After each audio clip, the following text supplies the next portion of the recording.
Bonjour à tous. Alors, au cours passé, nous avons commencé le point qu'est-ce que la biodiversité, en quoi nous est-elle utile? Alors, pour rappel, nous avions vu que le terme biodiversité provenait de la contraction de deux mots, à savoir biologie et diversité, et que la biodiversité comprend donc tout ce qui vit sur Terre. On avait également vu qu'il existait trois niveaux de biodiversité, à savoir la biodiversité des écosystèmes, la biodiversité des espèces et la biodiversité génétique. Nous avons également vu que toutes les biodiversités sont importantes, que la biodiversité d'une espèce est beaucoup plus forte si on a une biodiversité génétique dedans, et que la biodiversité des écosystèmes est beaucoup plus forte également si les écosystèmes comprennent une bonne biodiversité des espèces et une bonne biodiversité génétique. Les trois sont donc interconnectés et sont indispensables pour une bonne biodiversité sur notre planète. Mais en quoi la biodiversité est-elle utile à l'homme? Alors, la biodiversité joue un rôle essentiel dans notre vie.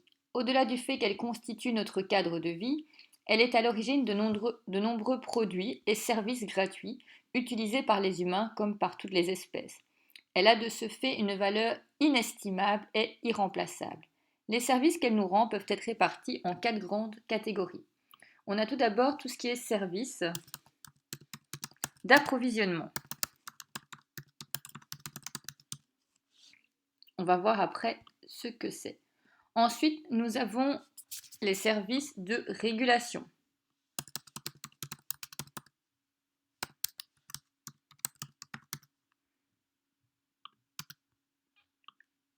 Puis, nous avons les services de soutien.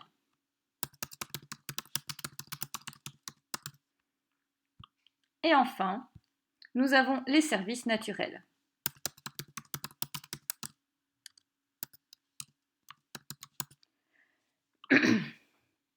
Alors, qu'est-ce que cela signifie?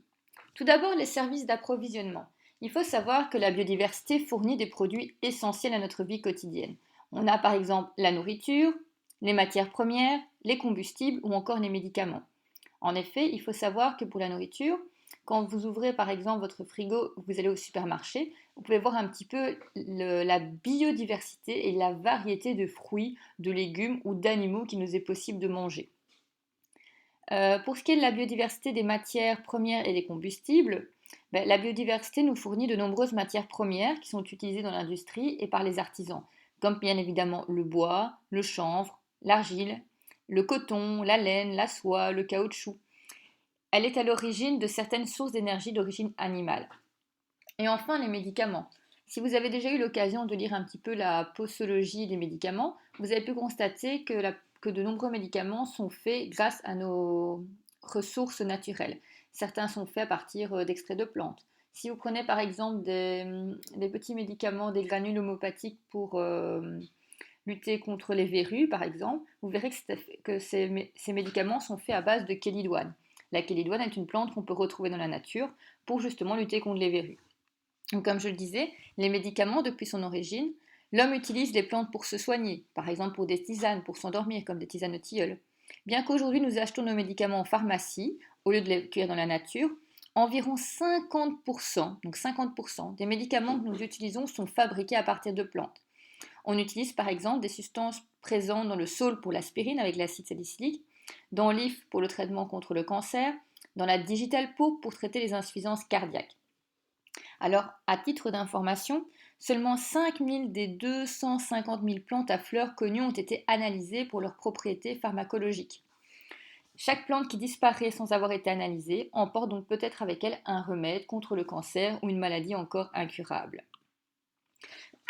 Alors, il existe également des services de régulation. La biodiversité va intervenir dans de nombreux domaines, comme par exemple la régulation du climat, le contrôle des maladies, la prévention des inondations, le maintien de la qualité de l'eau, le traitement des déchets, la régulation des nuisibles. Alors on va parler un peu ici de la prévention des inondations. On a déjà vu ensemble durant les cours que les haies, par exemple, jouent un rôle essentiel pour prévenir les inondations. Alors je vais essayer de faire un petit schéma. Donc imaginez ici vous avez un versant. Ouf, c'est pas évident avec le stylet. Et vous avez la pluie.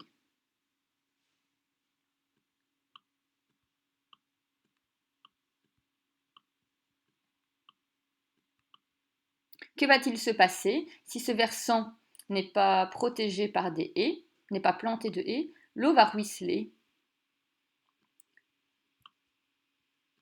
elle va s'accumuler, la vitesse de l'eau va s'accumuler avec la pente, et l'eau va peut-être s'agglutiner ou s'accumuler dans le fond de vallée. On risque d'avoir donc ici des inondations. En plus de ruisseler, elle va également emporter tout ce qu'il y a sur son passage. Donc c'est-à-dire qu'on va avoir des problèmes d'érosion. Donc on va avoir des érosions, on va avoir du ruissellement et on va avoir des inondations.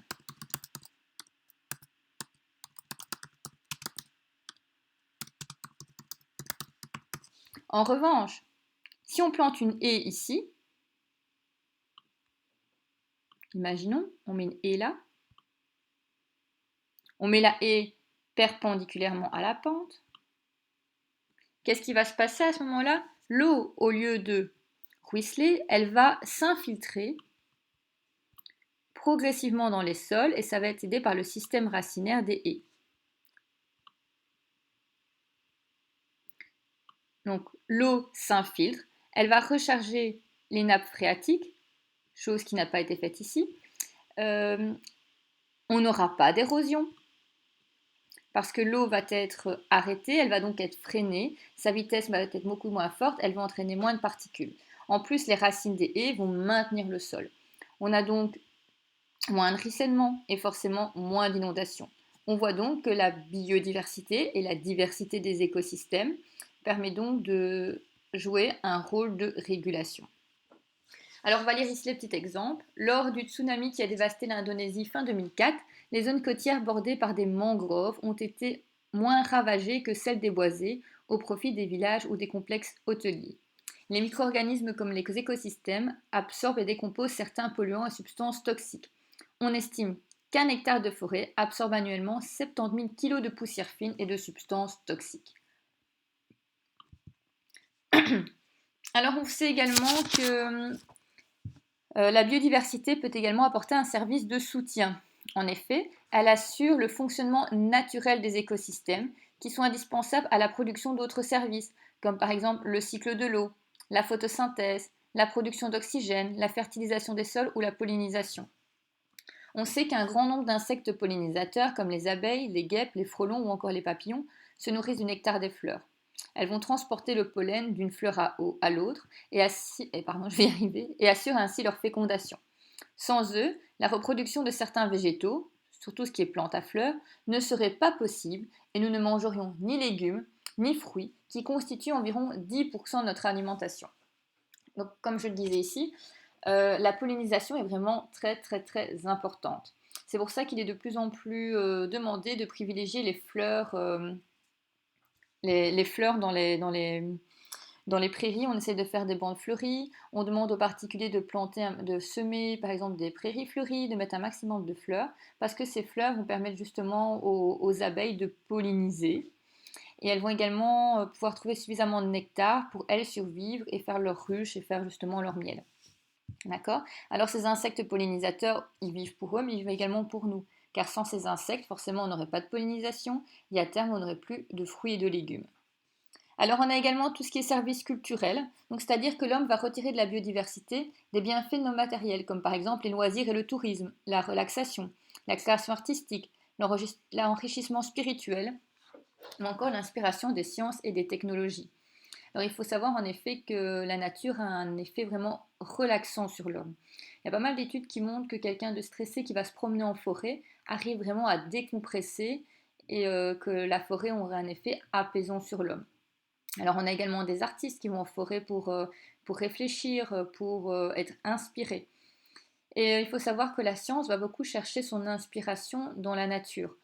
Euh, donc, il y a de nombreux architectes et scientifiques qui sont inspirés du monde végétal pour construire par exemple des machines, des cathédrales, ce genre de choses. Par exemple, à titre d'information, le velcro, donc vous savez les scratchs comme on met par exemple sur les baskets, vient du monde végétal à la base. Si vous voyez un petit peu le gaillet gratteron, vous savez la petite... mince.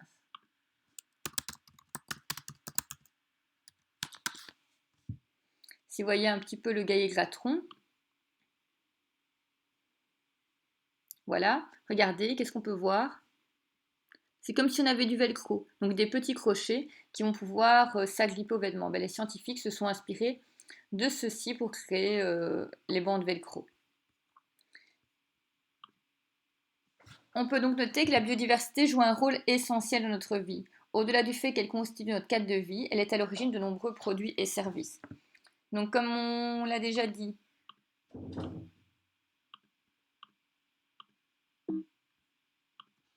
je vais noter, on a les services d'approvisionnement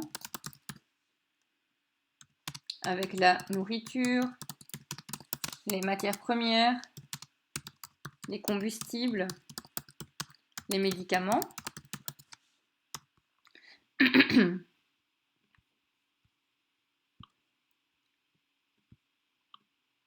Alors le second service qu'on a vu ensemble, ce sont les services de régulation. Donc rappelez-vous, c'était par exemple l'exemple avec la haie. Donc régulation sur le climat. En effet, on parle souvent de déboisement. Si on a un déboisement massif, on a une augmentation de l'effet de serre.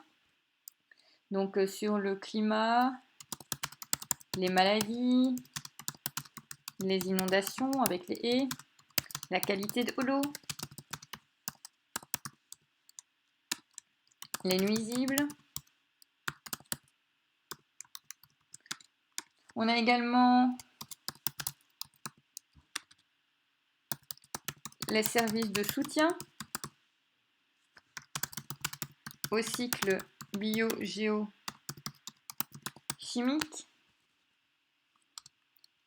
De nos écosystèmes. Et enfin, on a les services culturels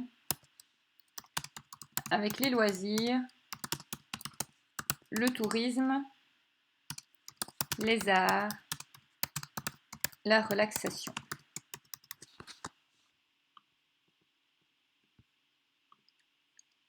Voilà, donc petit rappel.